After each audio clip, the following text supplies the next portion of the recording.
مسلمانوں، جمعے کا دن اتنا مبارک دن ہے، اس دن ایک ایسی گھڑی آتی ہے جو بھی مسلمان جس چیز کی دعا کرے، جو بھی اللہ سے طلب کرے، مطالبہ کرے، الا اعطاه اياه، اللہ تعالیٰ اسے عطا کر دیتے ہیں۔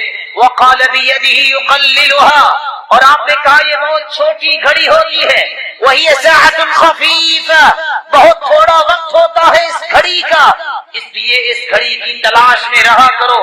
یہ کون سی گھڑی ہے؟ علماء نے مختلف اقوال پیش کیے، دو روایتیں ہمیں اس کی وضاحت کرتی ہیں۔ ایک روایت بتاتی ہے اس گھڑی کا وقت ہی ما بین ان یجلس الامام الى ان تقضى الصلاة، جب خطیب خطبہ دینے کے لیے منبر پہ آتا ہے اس وقت سے لے کر جب تک نماز ختم نہیں ہو جاتی، اس کے درمیان جتنا وقت گزرتا ہے یہ وقت اتنا مبارک ہے، جو بھی مانگو اللہ اسے قبول فرماتے ہیں۔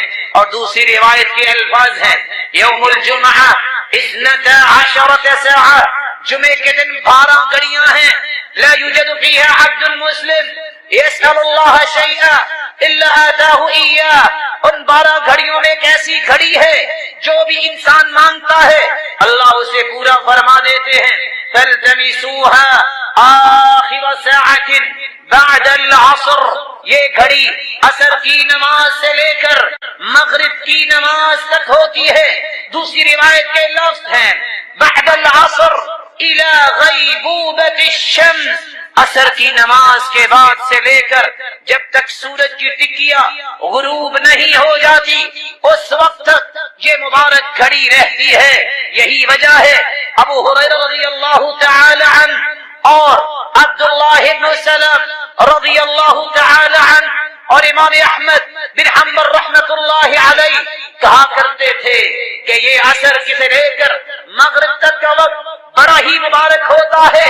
یہی وجہ ہے سعید بن جبیر رحمت اللہ علیہ عصر کی نماز پڑھتے اور اللہ کے سامنے بیٹھ جاتے، ذکر کرتے، قرآن پڑھتے، درود پڑھتے، لا یکلمہ احد، مغرب کی نماز تک کسی سے کلام کرنا پسند نہ کرتے۔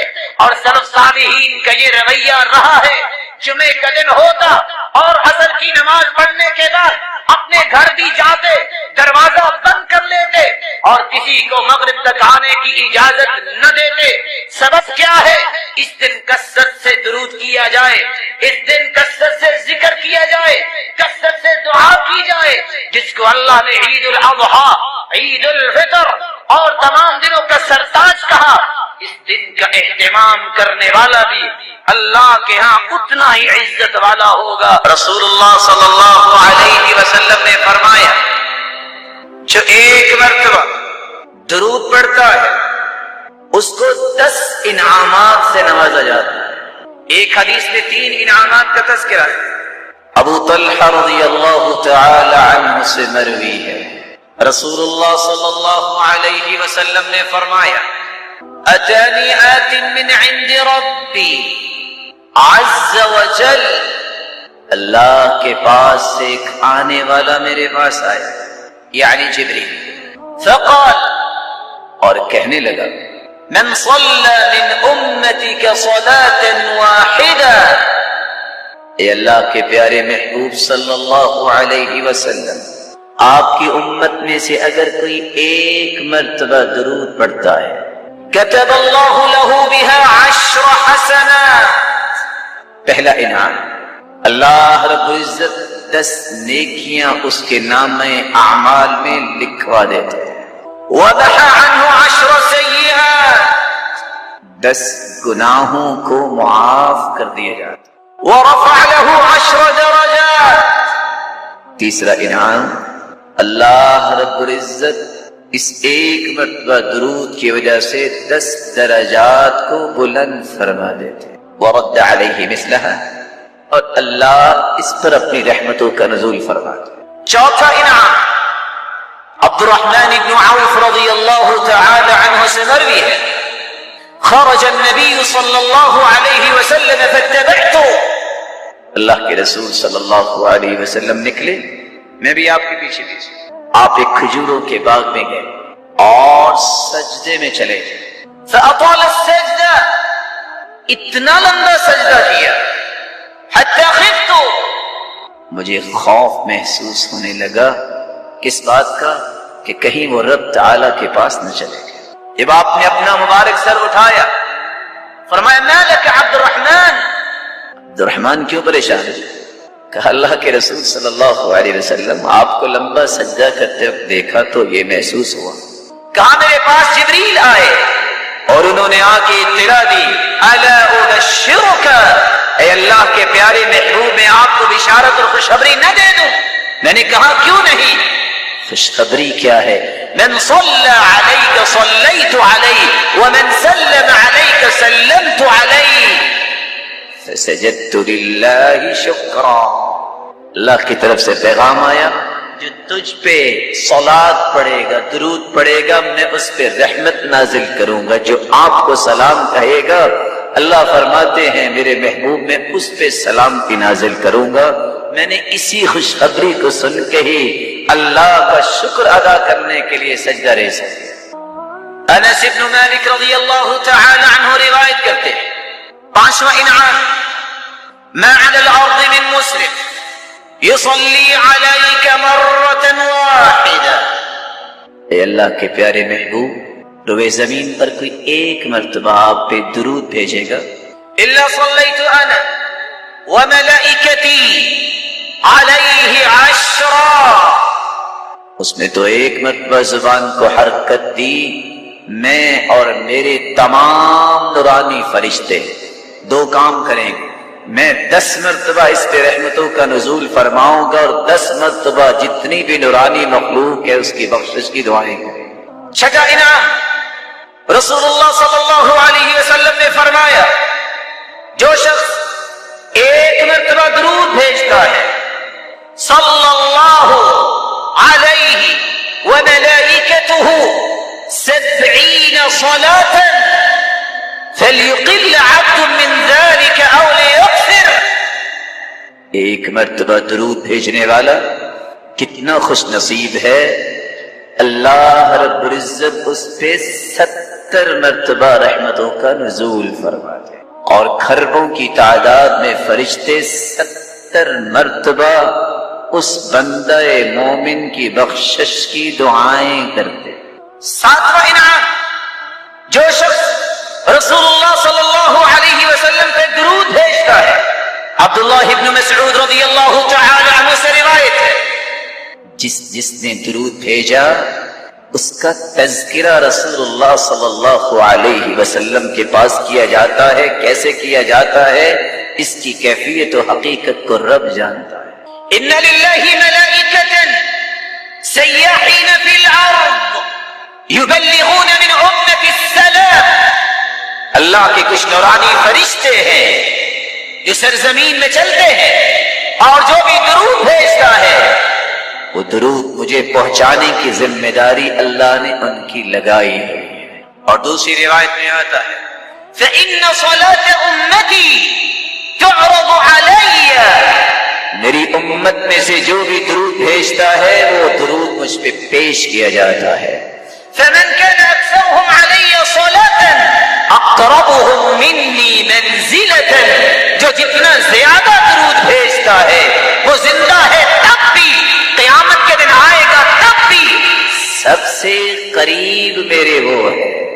اور رسول اللہ صلی اللہ علیہ وسلم نے تو فرمایا تم درود بھیجو نہ بھیجو، ہر صبح ہوتی ہے 70,000 فرشتے آ کے اپنے پروں سے رسول اللہ صلی اللہ علیہ وسلم کے صحابی بیان کرتے ہیں، آپ کی قبر کو ڈھانپ لیتے ہیں. شام تک یہ 70,000 فرشتے اللہ کے رسول کے لیے دعائیں کرتے ہیں برکت کی. وہ چلے جاتے ہیں، شام کو 70,000 اور آ جاتے ہیں، صبح تک یہی کچھ وہ کرتے ہیں. إِذَا انشَقَّتِ الْأَرْضُ خرج، اللہ کے رسول صلی اللہ علیہ وسلم کی قبر مبارک کو قیامت کو کھولا جائے گا. جب آپ نکلیں گے تو 70,000 فرشتوں کے پروٹوکول کے ساتھ تشریف لائیں گے. 8واں انعام، رسول اللہ صلی اللہ علیہ وسلم کے صحابی ابی بن کعب رضی اللہ عنہ سوال کرتے ہیں، یا رسول اللہ صلی اللہ علیہ وسلم، میں درود کتنا پڑھوں؟ اگر میں تہائی حصہ درود پڑھوں اور دعا بھی کروں تو؟ قال فإن زدت فهو خير لك، اگر زیادہ پڑھ لو تو اور اچھا ہے، یہ بھی اچھا ہے۔ قلت فالشطر، آدھا درود پڑھ لوں تو؟ قال ما شئت فإن زدت فهو خير لك، جو آپ چاہتے ہو، ہاں زیادہ کر لو تو اور بہتر۔ قلت فالثلثين، اگر 2/3 درود پڑھ لوں تو آپ کیا فرمائیں گے؟ قال ما شئت فإن زدت فهو خير لك، میرے صحابی اور پڑھ لو تو اور اچھا ہے۔ کہا اگر میں درود ہی پڑھتا رہوں تو؟ فرمایا پھر 2 خوشخبریاں لے لو، اذن تکفى همك ويغفر لك ذنبك، جب تم درود ہی پڑھتے رہو گے زندگی کے سارے غم بھی دور ہو جائیں گے اور زندگی میں کیے گئے تمام گناہوں کو بھی اللہ معاف فرما دیں گے۔ رسول اللہ صلی اللہ علیہ وسلم پر درود پڑھنے والا ہر غم سے آزاد ہو جاتا ہے، ہر گناہ اس کا معاف کر دیا جاتا ہے۔ 9واں انعام، رسول اللہ صلی اللہ علیہ وسلم نے فرمایا، من صلی علی او سأل لی الوسیلہ ادرکته شفاعتی حقت علیہ شفاعتی یوم القیامہ، جو مجھ پہ ایک مرتبہ درود بھیجتا ہے اور وسیلہ طلب کرتا ہے میرے لیے، وابعث مقاما محمودا الذی وعدتہ، یہ دعا ہم پڑھتے ہیں، قیامت کا دن ہوگا میں محمد اس کی شفاعت کروں گا۔ 10واں انعام، رسول اللہ صلی اللہ علیہ وسلم نے فرمایا، اولی الناس بی یوم القیامہ اکثرهم علی صلاۃ، قیامت کے دن سب سے قریب میرے وہ ہوگا جو دنیا میں سب سے زیادہ درود پڑھے۔ رسول اللہ صلی اللہ علیہ وسلم نے سورۃ الفاتحہ کے بارے میں کتنی خوبصورت باتیں بیان کی۔ میں چاہوں گا کہ جب تک آپ کے سامنے پیپر نہیں آ جاتے، میں سورۃ الفاتحہ کے بارے میں آپ صلی اللہ علیہ وسلم کی وہ خوبصورت باتیں رکھوں۔ سب سے پہلی بات، رسول اللہ صلی اللہ علیہ وسلم نے فرمایا، والذی نفسی بیدی، قسم ہے اس ذات کی جس کے ہاتھ میں میری جان ہے، ما انزل فی التوراۃ ولا فی الانجیل ولا فی الزبور ولا فی الفرقان مثلها، یعنی القرآن، وإنها لسبع من المثانی والقرآن العظیم الذي اعطیته۔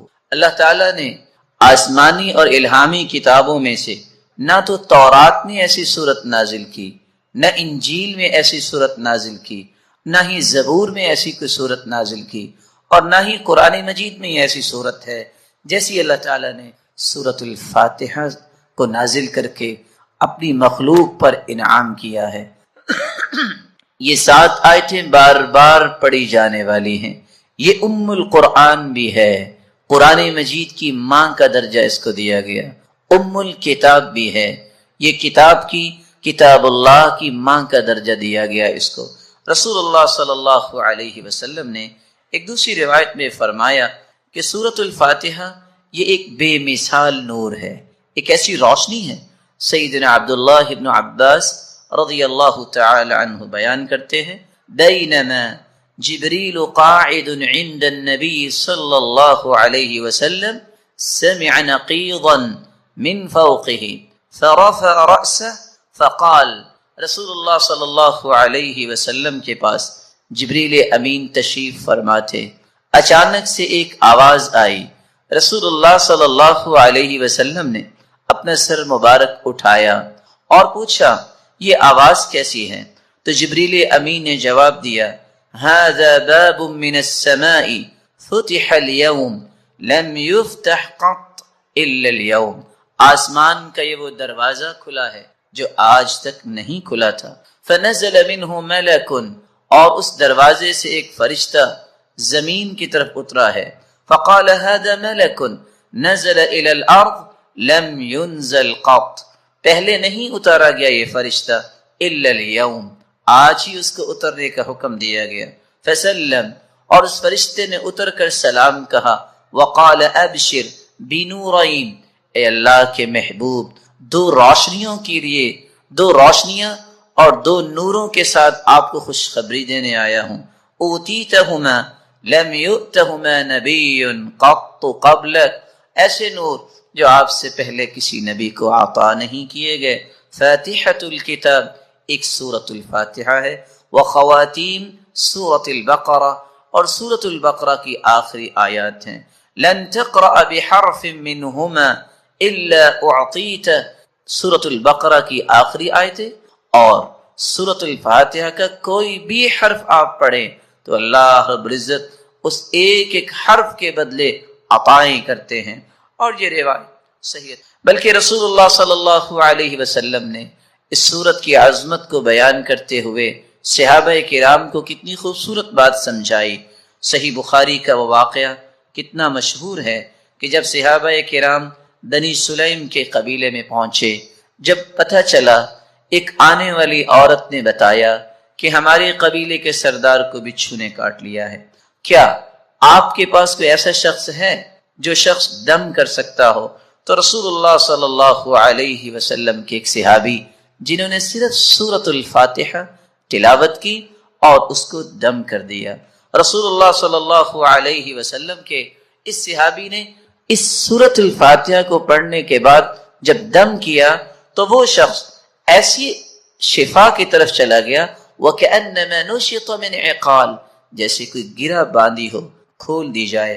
رسول اللہ صلی اللہ علیہ وسلم کے صحابہ نے کہا جب تک اللہ کے رسول سے بات نہ ہو جائے تو یہ انہوں نے جو 30 بکریاں بطور عوض اس کے دیا ہے ہم اس وقت تک کوئی بات نہیں کریں گے. جب رسول اللہ صلی اللہ علیہ وسلم کو یہ بات پہنچی آپ نے فرمایا وَمَا كَانَ يُدْرِي أَنَّهَا رُقْيَ اقْسِمُوا وَاضْرِبُوا لِي بِسَهْمٍ، آپ کو پتہ نہیں اللہ تعالیٰ نے اس صورت کو شفا بنا کے، اس صورت کو دم بنا کے نازل کیا ہے. اور یہی بات ابن القیم رحمۃ اللہ علیہ نقل کرتے ہیں کہ میں نے کتنے سفر کیے اور جب بھی میں بیمار ہوا تو میں نے اللہ کے پیارے پیغمبر کی اس بات پہ یقین کر کے دوائی نہیں لی بلکہ سورۃ الفاتحہ پڑھتا اور میں دم کر لیتا اپنے آپ کو، اللہ رب العزت مجھے شفا یاب کر دیتے. سورۃ الفاتحہ یہ عظیم ترین سورت ہے. رسول اللہ صلی اللہ علیہ وسلم کے صحابی سیدنا ابو سعید بن معلی بیان کرتے ہیں مر بی النبی صلی اللہ علیہ وسلم وانا اصلی، اللہ کے رسول صلی اللہ علیہ وسلم میرے پاس سے گزرے، میں نماز پڑھ رہا تھا، مجھے انہوں نے آواز دی، میں نے سلام پھیرا اور سلام پھیرنے کے بعد اللہ کے رسول صلی اللہ علیہ وسلم کی خدمت اقدس میں حاضر ہوا.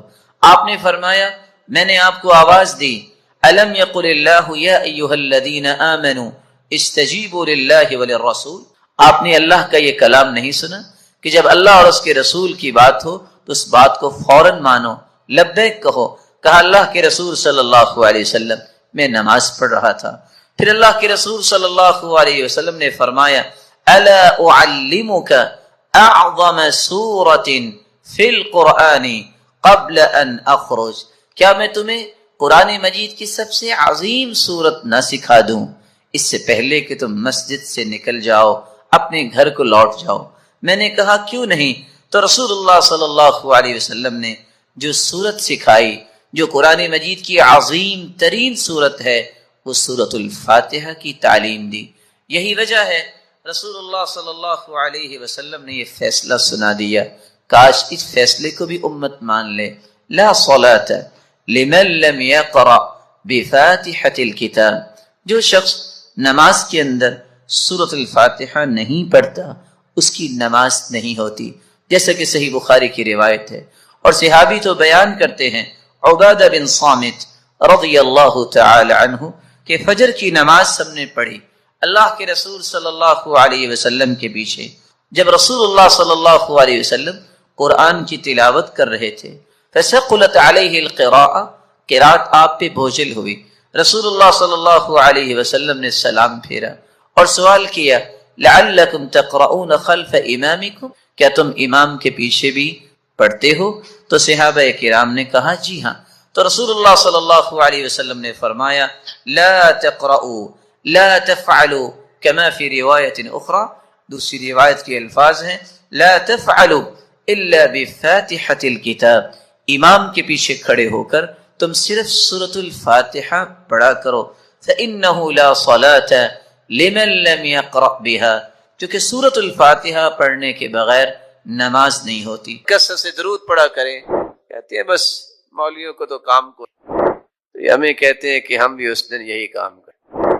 اللہ کے رسول نے فرمایا تھا کثرت سے درود پڑھو، فإن صلاة أمتي تعرض علي في كل يوم جمعة، کیونکہ جمعے کے دن مجھ پہ میری امت کے درود پیش کیے جاتے ہیں۔ فمن كان أكثرهم علي صلاة كان أقربهم مني منزلة، جو کثرت سے جتنا زیادہ درود پڑھتا ہے قیامت کے دن وہ میرا امتی اتنا ہی سب سے میرے قریب ہو۔ کتنی خوش نصیبی ہے۔ کچھ لوگ کہتے ہیں کہ یہ جو قرآن و سنت کی بات کرتے ہیں نا، جن کو اہل حدیث کہتے ہیں، یہ تو درود کے نعوذ باللہ منکر ہیں۔ منکر نہیں کہتے، منکر کہتے ہیں، کیونکہ ان بیچاروں کو یہ نہیں پتا ہوتا کہ منکر اور منکر میں بھی کیا فرق ہے۔ جبکہ کتاب و سنت کو سمجھنے والے کیا کہتے ہیں کہ ساری زندگی دعا کرتے رہو، اگر تم درود نہ پڑھو وہ دعا قبول ہونا تو دور کی بات، وہ دعا تو آسمانوں تک چڑھتی۔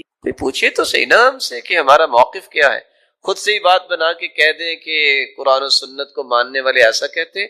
ہم تو نہیں ایسا کہتے، ہم تو کہتے ہیں دنیا میں سب سے بڑا خوش نصیب ہی وہ ہے جو اللہ کے ذکر کے بعد سب سے زیادہ درود پڑھتا ہے۔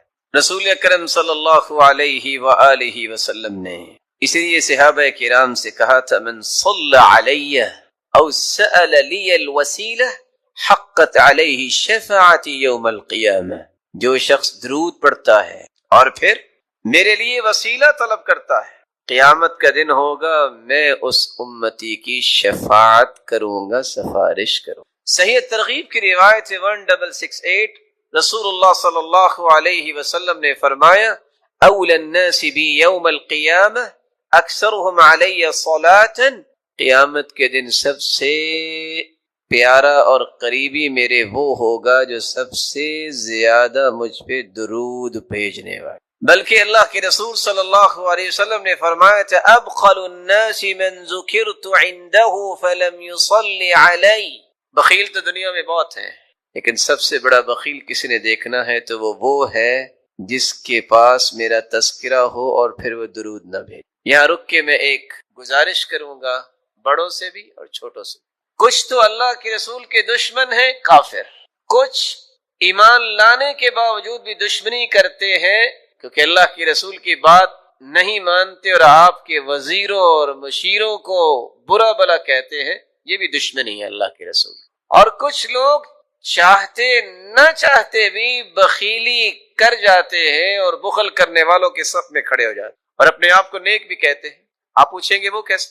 اپنا نام آئے گا تو 4 سابقے 4 لاحقے، ایم اے پاس ہے، بی اے پاس ہے اور یہ ماسٹر کیا ہے، یہ ایم فل کیا ہے، پی ایچ ڈی کی ہے، اس کے بغیر نام لکھنا بولنا سننا پسند ہی نہیں ہے۔ سرتاج رسول صلی اللہ علیہ وسلم کا نام آئے گا تو کیا ڈال دیں گے؟ صاد، بخیل ہے۔ تیری زبان کی سب سے بڑی سعادت یہ ہے، تیرے قلم کی سب سے بڑی سعادت یہ ہے اس زبان کی نوک پہ بھی آئے محمد الرسول اللہ صلی اللہ علیہ وسلم۔ اس سے بڑی سعادت کیا ہے قلم کی؟ وہ ساری دنیا کی باتیں لکھ لے، اللہ کے ذکر کے بعد محمد مصطفیٰ کا نام آئے تو صلی اللہ علیہ وسلم نہ کہے، سعادت کیسے؟ خوش بختی ہے۔ تو میں بات اگلی کرنے سے پہلے ایک وعدہ لینا چاہوں گا، اور اگر اس وعدے پہ ہم سب پختہ ہو جائیں تو آج کی مجلس اس کا فائدہ ثابت ہو جائے گا۔ کون ہے جو آج کے بعد جب بھی لکھے گا وہ صاد یا صل عام نہیں لکھے گا بلکہ پورا لکھا کرے گا صلی اللہ علیہ وسلم؟ کون کون وعدہ کرتا؟ آپ اہل علم ہیں، آپ کو ان باتوں کا خیال کرنا چاہیے۔ کچھ لوگ سارا کچھ لکھیں گے، بسم اللہ الرحمن الرحیم نہیں لکھیں گے، 786 لکھ دیں گے۔ ان مسکینوں سے پوچھو 786 بنتا کیسے ہے؟ ابجد حوض حقی کو بھی نکالیں تو 786 بنا کے دکھائیں۔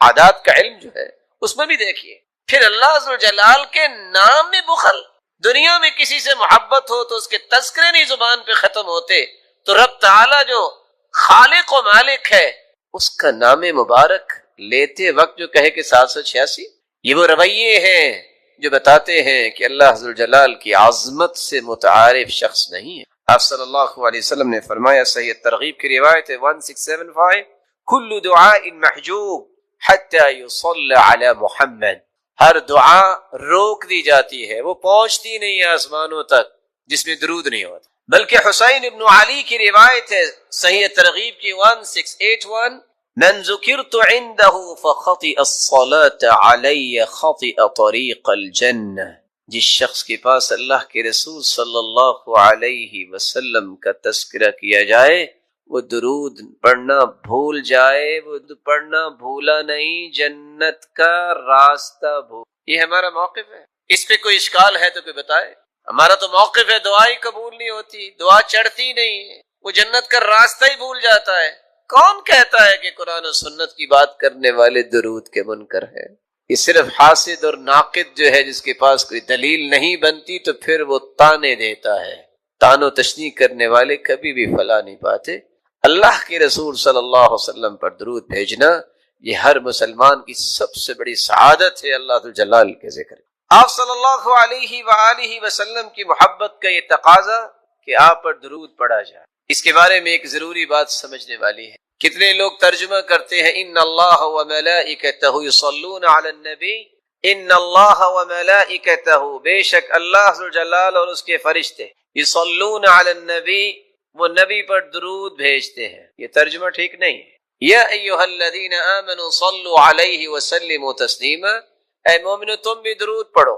لفظ صلاۃ جب اس کی نسبت اللہ ذوالجلال کی طرف کی جائے، ویسے تو صلاۃ کے 18 معنی ہے عربی زبان، لیکن جب یہ کہا جائے صلی اللہ، اس کا مطلب ہوتا ہے اللہ ذوالجلال رحمتوں کی برکھا برسائیں گے، تعریف کریں گے، والثناء، فرشتوں کے سامنے اپنے محبوب کے تذکرے کریں گے کہ یہ میرا محبوب ہے جو سرتاج رسول۔ وہاں درود معنی نہیں ہوگا۔ لفظ صلاۃ جب فرشتوں کے ساتھ استعمال ہو، صلت الملائکہ، فرشتوں نے صلاۃ پڑھی، کیا مطلب؟ وہاں بھی درود کا معنی بلند مقام کے لیے برکت کی دعائیں کی، فرشتوں نے بخشش کی دعائیں کی۔ صلی الرجل، جب لفظ صلاۃ کو کسی انسان کے ساتھ ذوی العقول کے ساتھ استعمال کیا جائے، اس کا مطلب نماز پڑھنا بھی ہوتا ہے، اس کا مطلب درود پڑھنا بھی ہوتا ہے، اور دیگر معانی بھی اہل لغت نے بیان کیے ہیں۔ لیکن اگر غیر ذوی العقول کے لیے استعمال ہو، صلت الطیور والحیوانات، پرندوں نے درود پڑھا، یہ ترجمہ نہیں ہوتا، وہاں ترجمہ ہوتا ہے پرندوں نے اللہ ذوالجلال کی حمد و ثنا بیان کی، اللہ ذوالجلال کی تعریف کی ہے، حمد بیان کی۔ تو قرآن مجید کے ترجمے کو صحابہ کرام، تابعین اور تبع تابعین اور لغت کو سمجھنے والے لوگ ہیں، ان کے کیے گئے ترجموں کی روشنی میں ہی اختیار کرنا چاہیے۔ آپ کی محبت کا ایک ساتواں تقاضا بھی ہے، آپ کی محبت میں غلو نہیں کرنا چاہیے۔ یہ بھی ایک بات سمجھنے والی ہے۔ محبت وہی ہے جس کا تذکرہ اللہ ذوالجلال نے قرآن میں کر دیا۔ بھلا اللہ سے بڑھ کے بھی کوئی محبت کی حقیقت کو پیش کر سکتا ہے؟ محبت وہی ہے جو اللہ کے رسول نے خود سمجھا دی کہ یہ میرے ساتھ محبت کرو، غلو نہیں، حدود سے تجاوز نہیں، حدود کو کراس نہ کیا جائے۔ صرف 3 آیتیں اگر آپ ان کو یاد رکھیں تو کبھی بھی آپ غلو کا شکار نہیں ہوں گے۔ سورۃ الانعام کی 50 نمبر آیت، سورۃ الاعراف کی 188 نمبر آیت، اور سورۃ الکہف کی آخری آیت 110 نمبر۔ اللہ ذوالجلال فرماتے ہیں قُل لَا أَقُولُ لَكُمْ عِنْدِي خَزَائِنُ اللَّهِ وَلَا أَعْلَمُ الْغَيْبَ وَلَا أَقُولُ لَكُمْ إِنِّي مَلَكٌ إِنْ أَتَّبِعُ إِلَّا مَا يُوحَىٰ إِلَيَّ قُلْ هَلْ يَسْتَوِي الْأَعْمَى وَالْبَصِيرُ أَفَلَا تَتَفَكَّرُونَ قل لا اقول لكم عندي خزائن اللہ، میں بڑی محبت کے ساتھ، ادب کے ساتھ، احترام کے ساتھ یہ پیغام پہنچانا چاہتا ہوں ان مسلمانوں تک بھی جو محبت کا دعویٰ بھی کرتے ہیں اور اس آیت کی روشنی میں محبت کے زاویوں کو اختیار نہیں کرتے، غلوف کرتے ہیں۔ کیا کہتے ہیں کہ خزانوں کا مالک ہے تو اللہ کا رسول نہیں۔ میرے محترم، خزانوں کے مالک اللہ ذوالجلال، کیونکہ اللہ ذوالجلال نے اعلان بھی کروایا ہے تو اسی ہستی سے، قل فرما دیجئے، لا اقول لکم عندی خزائن اللہ، میں نہیں کہتا کہ میرے پاس خزانے ہیں اللہ تعالیٰ کے۔ صحیح بخاری کی روایت ہے 3117، سیدنا ابو ہریرہ رضی اللہ تعالی عنہ بیان کرتے ہیں اللہ کے رسول صلی اللہ علیہ وسلم نے فرمایا ما اعطیکم ولا امنعکم، نہ میں تم سے کوئی چیز روک سکتا ہوں نہ میں تجھے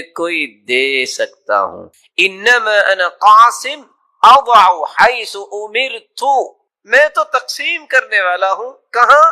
جہاں مجھے حکم ہو۔ اور دوسری روایت کے الفاظ ہیں انما انا قاسم واللہ یعطی، دینے والا وہی ہے، میں تو تقسیم کرنے والا۔ قل لا اقول لكم عندي خزائن اللہ ولا اعلم الغیب، میں نہیں کہتا کہ میں غیب جانتا ہوں۔ لوگ کیا کہتے ہیں آج؟ جو گزشتہ 10 دن گزرے، 15 دن کیا سنا آپ نے؟ محبت میں تجاوز کہ اللہ کے رسول تو غیب جانتے۔ قرآن سمجھا کریں، قرآن پڑھا کریں اور اللہ کے رسول کے فرامین کو پڑھا کریں، سمجھ آئے گی محبت کیسے کرنی۔ قرآن کہہ رہا ہے وَلَا أَعْلَمُ الْغَيْبِ، میں غیب نہیں جانتا۔ کون فرما رہے ہیں؟ وہ ہستی جس جیسی ہستی اللہ نے پیدا نہیں کی۔ صحیح بخاری کی روایت ہے 4001، ربیع بنت معوذ رضی اللہ تعالی عنہ بیان کرتی ہیں دخل علی النبی صلی اللہ علیہ وسلم غداة بنی علی فجلس علی فراشہ، میری شادی کے دن اللہ کے رسول تشریف لائے اور میرے پاس آ کے بیٹھے کہ مجلسی کا منی وجویریات یضربن بالدف، کچھ چھوٹی بچیاں جو ہیں من قتل من آبائہن یوم بدر، بدر کے شہداء کے متعلق ندبہ کر رہی تھی، یندبن، تو ایک بچی کہنے لگی وفینا نبی یعلم ما فی غدی، ہمارے درمیان اللہ کے پیغمبر ہیں جو کل کے بارے میں بھی جان۔ آپ نے فرمایا لا تقولی هكذا، لا تقولی هكذا وقولی ما كنت تقولین، یہ نہ کہو جو پہلے کہہ رہی تھی وہی کہو جو شہداء کی اب بات کر رہی تھی۔ لا يعلم ما في غد الا اللہ، اللہ کے سوا کوئی بھی غیب کے بارے میں اور کل کے بارے میں نہیں جان۔ آپ نے فوراً منع کر دی قل لا يعلم من في السماوات والأرض الغيب إلا الله وما يشعرون أيان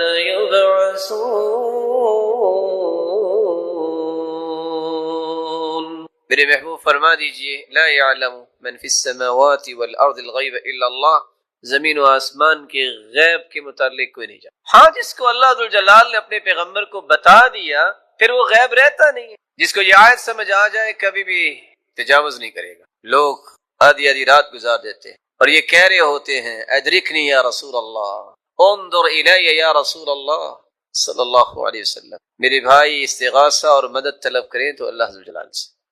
آپ صلی اللہ علیہ وسلم کی ذات مبارکہ، پوری کائنات ایک طرف اور محمد مصطفیٰ کی عظمت ایک طرف۔ لیکن ایک بات سمجھانے کے لیے پوچھوں گا، اگر اللہ کے رسول صلی اللہ علیہ وسلم غیب جانتے ہوتے تو آپ کے 70 صحابہ جو ہیں وہ احد میں شہید ہو گئے، تو آپ احد میں پھر جاتے؟